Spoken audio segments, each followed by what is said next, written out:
Olá a todos, bem-vindos a mais um episódio do Synchro Meetings, o podcast da Synchro, empresa de serviços de outsourcing do grupo Egor.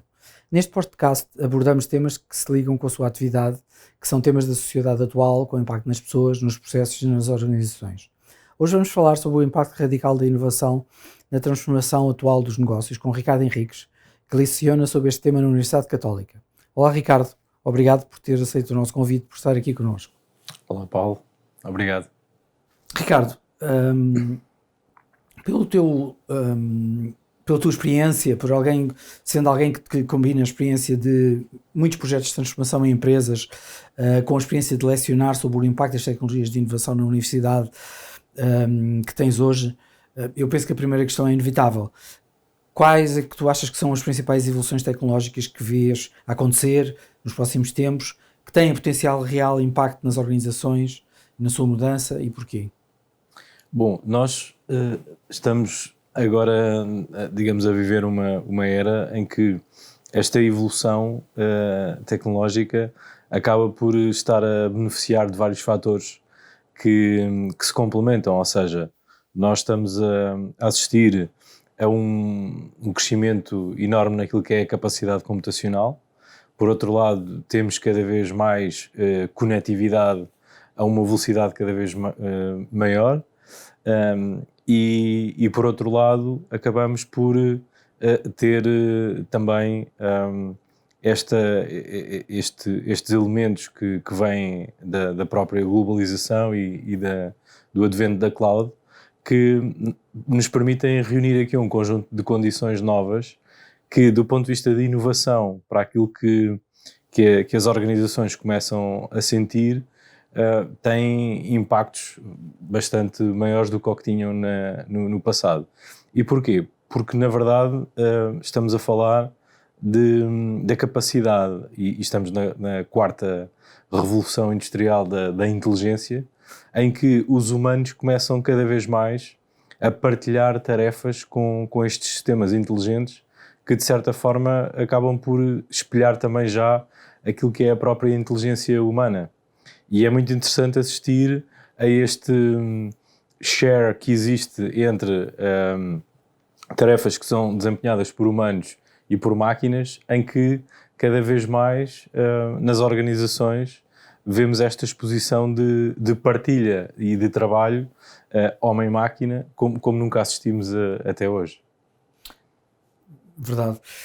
Enfim, o potencial é enorme, já há casos práticos, enfim, e sem obviamente, enfim, entrar por temas que não devem ser divulgados, mas queres apontar um ou dois exemplos práticos e dificuldades que tenhas sentido na sua implementação, etc.? Sim, eu acho que há dois exemplos que eu gostava de partilhar que até têm a ver com um desafio que normalmente a maior parte das organizações têm, que tem a ver com a forma como nós lidamos com documentação, seja documentação intrínseca à própria organização ou até documentação externa, grandes volumes de documentação ou não, mas esta capacidade que nós temos agora com a inteligência artificial generativa permite-nos, por exemplo, começar a ter a capacidade de conversar com os próprios documentos, ou seja, nós normalmente ouvimos falar muito de chatbots, mas aqui até estamos a falar de um conceito quase de chat docs, ou seja, em que na prática um humano consegue, através destas tecnologias, passar a ter uma interação com aquele documento, e às vezes documentos de grande complexidade, que são interpretados praticamente em tempo real e que nos permitem fazer análises muito mais sofisticadas numa velocidade diferente. Por exemplo, no caso das empresas, por exemplo, da área de legal, que têm que fazer grandes processos de due diligence, este é um passo que muda significativamente os rácios de produtividade.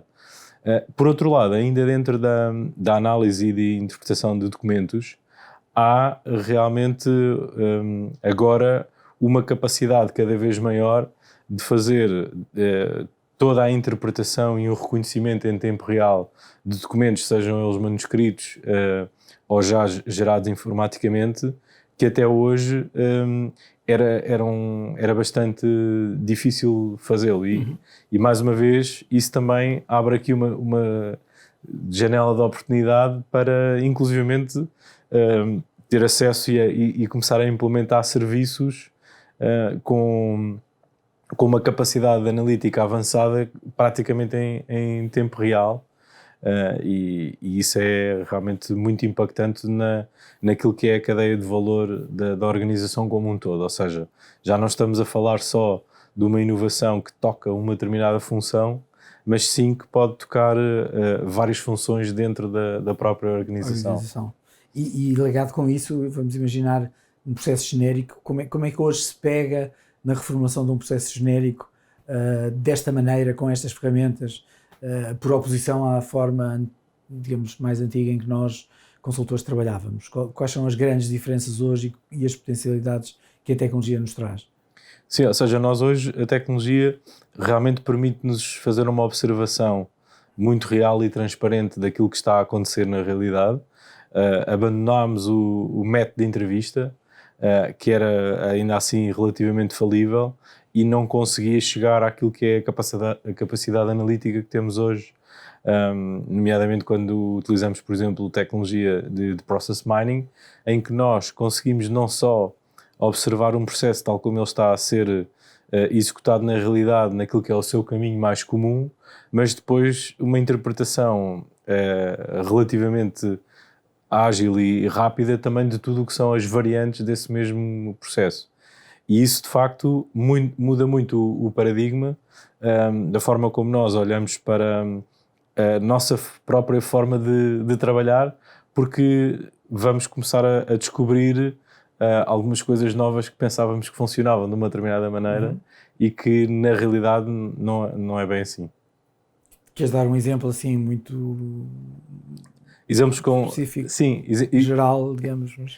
Um exemplo concreto disso é, por exemplo, quando nós estamos nas áreas de Customer Care a analisar a experiência que estamos a dar a um determinado cliente, por exemplo, que está a contratar um serviço, a partir do momento em que nós fazemos uma observação desde aquilo que é o processo da venda, a contratação e integrar até com a própria, o processo de faturação, esta visão integrada daquilo que é a relação que estamos a desenvolver com um determinado cliente permite-nos chegar a indicadores de desempenho que até lá nós não conseguíamos observar. Porquê? Porque estávamos a ter uma visão muito compartimentada de um processo em concreto e não da forma como ele é influenciado ou também da forma como ele influencia outro. E, portanto, o que acontece é que muitas organizações, antes de dar este passo, só conseguem contar uma parte da história daquilo que está efetivamente a acontecer aos seus clientes. E, portanto, imaginemos que eu, para contratar um serviço, tenho que formalizar isso com algum tipo de interação com o cliente. Às vezes há clientes que podem não estar a concluir esse processo e eu não consigo perceber na plenitude porque é que isso está a acontecer. E há muitas razões e a partir do momento em que nós conseguimos observar essa variabilidade que existe ao nível dos processos, através das ferramentas, através dessa tecnologia, desse tipo de tecnologia, nós conseguimos começar a encontrar todas as causas que estão, digamos, relacionadas com essas exceções, não é? Porque claro, é nessas exceções que depois estão os desafios do ponto de vista de melhoria de processos. O diabo está nos detalhes. Exatamente. Não é? Como diz mas fazer uma coisa dessas implica, de certeza, também uma mudança no modelo de governo, da metodologia de fazer, não é? E o impacto que isto tem nas pessoas que são afetadas. Como é que tu vês isso? Ou seja, na tua experiência, o que é que muda também nesse tipo de vertente? Sim. Bom, aí, desse ponto de vista, eu diria que é fundamental encarar este tipo de inovação sempre aliada a uma componente forte de gestão da mudança. Porque no final do dia o que nós vamos ver é que a tecnologia é de facto aqui um enabler e que ativa efetivamente este tipo de transformação, mas no final do dia são realmente as pessoas, a forma como trabalham, que têm que ser cuidadosamente geridas nesta mudança que se pretende fazer. Portanto, eu diria que do ponto de vista de governance, olhar claramente para este tipo de iniciativas com uma componente forte de gestão da mudança.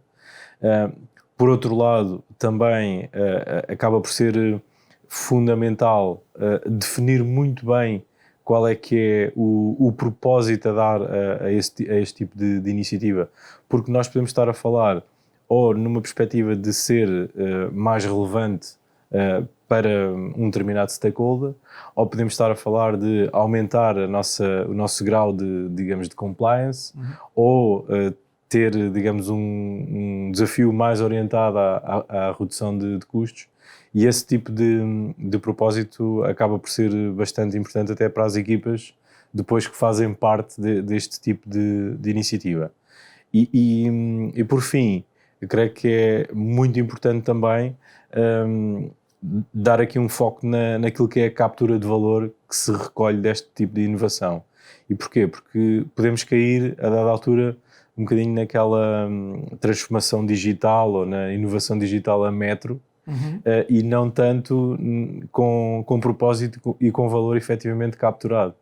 E o interessante deste tipo de tecnologias é que elas também nos ajudam a confirmar se efetivamente nós estamos a melhorar ou não. E creio que isso é uma grande vantagem. Sim. E depois como é que se vive neste mundo meio pessoas, meio robôs? Ou seja, a realidade depois, que dificuldades é que tu achas que aparecem e que precisam de atenção quando começamos a ter, no fundo, uma parte dos processos executados por pessoas, outra por máquinas? Sim, essa componente é um desafio. E de várias experiências que eu tenho visto, eu creio que as empresas que começam a sair melhor sucedidas são aquelas que percebem que têm efetivamente que, de certa forma, se expor naquilo que é o contacto direto com este tipo de tecnologias, mas tentar fazê-lo num movimento com algum risco controlado, ou seja, garantindo que estas pessoas que começam a ter este contacto novo com este tipo de tecnologia estão relativamente preparadas para perceber que está ali uma oportunidade e não tanto uma ameaça. Mesmo nas universidades, nós neste momento vemos isso, que é as universidades que acabam por limitar os alunos a utilizar tecnologia de inteligência artificial generativa e, por exemplo, o caso do próprio ChatGPT, e outras universidades que fazem o contrário, ou seja, que permitem essa utilização, mas com o sentido de aumentar a capacidade crítica dos próprios alunos. Portanto, creio que passa um bocadinho por aí. Muito bem. E há uma outra ligação, enfim, para quem já trabalhou em projetos de transformação de organizações grandes e o legacy que está por trás, não é? Porque há layers que são relativamente fáceis de transformar, mas depois há layers que estão muito presas a toda uma macroestrutura e um conjunto de sistemas legacy complicados. Queres elaborar um bocadinho sobre isso? Sim. Esse é um dos desafios neste momento que eu vejo acontecer na maior parte das organizações, que é como é que estes sistemas cognitivos e esta inteligência se integra num puzzle mais complexo, nomeadamente a relação com o core IT.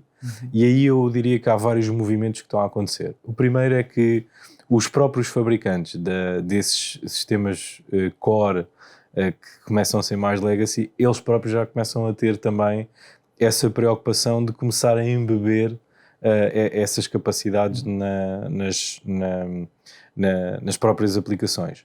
Por outro lado, as empresas também têm que pensar um bocadinho como é que, do ponto de vista da arquitetura e de integrações, conseguem ter aqui métodos de integração mais ágeis para fazer, digamos, esta interligação entre aquilo que é a parte mais inovadora de uma arquitetura versus a parte mais legacy.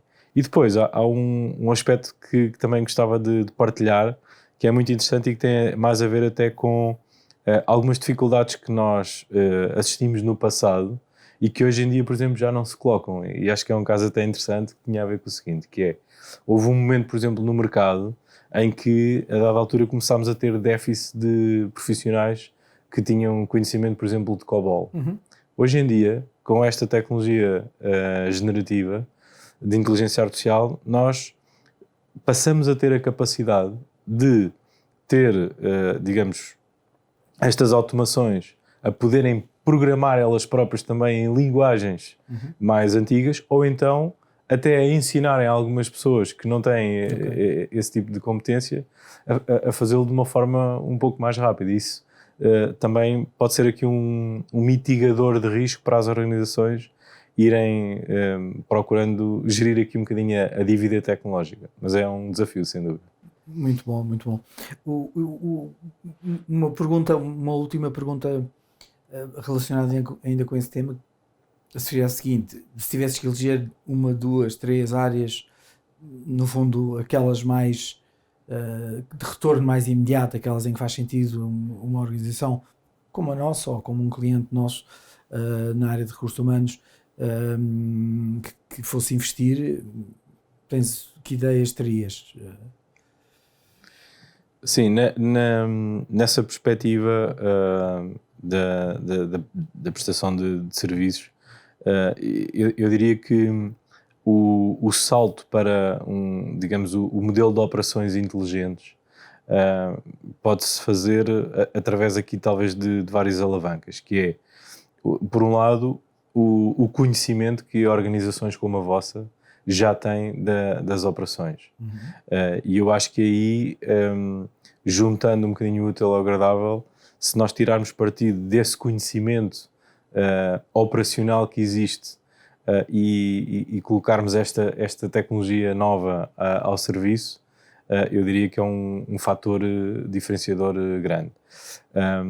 Mas, por exemplo, o que está a acontecer ao nível, por exemplo, dos prestadores de serviço que trabalham eles próprios também em áreas um bocadinho mais técnicas, em que acabam por ter developers a prestar serviços, eles começam a ver, aliás, a própria Microsoft tem um exemplo disso, que os rácios de produtividade de um programador que utiliza, por exemplo, um Copilot, são bastante maiores, porque, na verdade, aquelas tarefas um bocadinho mais repetitivas que eles realizam no dia-a-dia acabam por ser assistidas por este tipo de copilots. Portanto, eu diria que tirar partido desse conhecimento operacional e depois pensar num modelo de operações inteligentes que realmente congregam várias coisas que hoje já aqui falámos, não é? Que é a observabilidade sobre os nossos processos e a forma como trabalhamos, a velocidade a que podemos hoje em dia resolver alguns problemas de maior complexidade, e eu diria que é um bocadinho por aí. Às vezes eu aproveitava só para dar um exemplo que a BMW resolveu agora recentemente com Quantum Computing, em que, na verdade, eles estavam a procurar posicionar 18 sensores, portanto, num carro de condução autónoma, e tinham quase 4.000 variáveis e cerca de 500 restrições para, portanto, definir o posicionamento desses sensores. E eles estavam há vários anos a tentar resolver este problema com os métodos tradicionais e não conseguiram. E com Quantum Computing, que ainda assim nós percebemos que hoje em dia ainda não está totalmente acessível, mas resolveram um problema deste em 6 minutos. E isso é uma coisa que traz efetivamente ganhos e desafios também bastante interessantes nos próximos tempos. Muito bem. Só para finalizar, e tu já antecipaste um bocadinho esta resposta, mas não consigo evitar de perguntar que conselho é que tu dirias a fornecedores como nós, não é, neste mercado, e tu estás no mundo académico e acabas por ver muita coisa a acontecer, enfim, para nos posicionarmos neste mercado e particularmente nesta ótica do outsourcing e do BPO, que é o, digamos, o âmbito fundamental da Syncro. Sim, sem dúvida que quando eu olho, portanto, para aquilo que era o outsourcing há alguns anos atrás e hoje em dia, de facto, há talvez todo um reposicionamento que tem que ser pensado no sentido daquilo que é a proposta de valor a entregar aos clientes. E porquê? Porque se nós há alguns anos atrás tínhamos um tipo de serviços que era... eu diria, de grande volume, grande transacionalidade, mas de pouco valor acrescentado, porque acaba por ser para desempenhar um conjunto de tarefas mais repetitivas. Nós, nos últimos anos, já assistimos com o próprio advento da parte toda de Robotic Process Automation, que se conseguiu mimetizar parte desse trabalho. Só que agora nós temos um desafio maior, porque para além de conseguirmos automatizar e mimetizar o comportamento humano, já estamos a conseguir também resolver a outra componente, que é garantir que introduzimos aquilo que os humanos depois fazem, que é todo o juízo de valor para resolver tarefas de maior complexidade. E, portanto, isto vai obrigar os outsourcers realmente a repensarem os seus modelos, tirando partido desta tecnologia, tirando partido do conhecimento que têm das operações e que nós sabemos que por vezes acaba por ser até maior do que os próprios clientes, e aí eu diria que há um fator diferenciador bastante grande. E depois, o que se assiste também é que a dada altura os próprios modelos e formas como os negócios se concretizam podem vir a ser diferentes, porque através de um investimento que exista por uma das partes, ambas podem beneficiar e portanto este benefício a dada altura terá que ser repartido para ser equilibrado. E portanto eu diria que há aqui realmente estamos agora numa fase quase de redesenho, né, e de reinvenção dos modelos de BPO, e acho que isso é bastante interessante. Sem dúvida, esse é um dos nossos claros desafios. Ricardo, muito obrigado pelo teu tempo, por estares connosco. Obrigado, eu. E foi mais um episódio do Syncro Meetings. Voltamos daqui a 15 dias com o tema Tendências Tecnológicas que estão a transformar totalmente a gestão de recursos humanos, com Helder Figueiredo, consultor académico e ex-diretor de recursos humanos de grupos nacionais e internacionais. Se ainda não assistiu à primeira temporada deste podcast, visite o canal do Grupo Egor no YouTube. Fique desse lado. Até lá!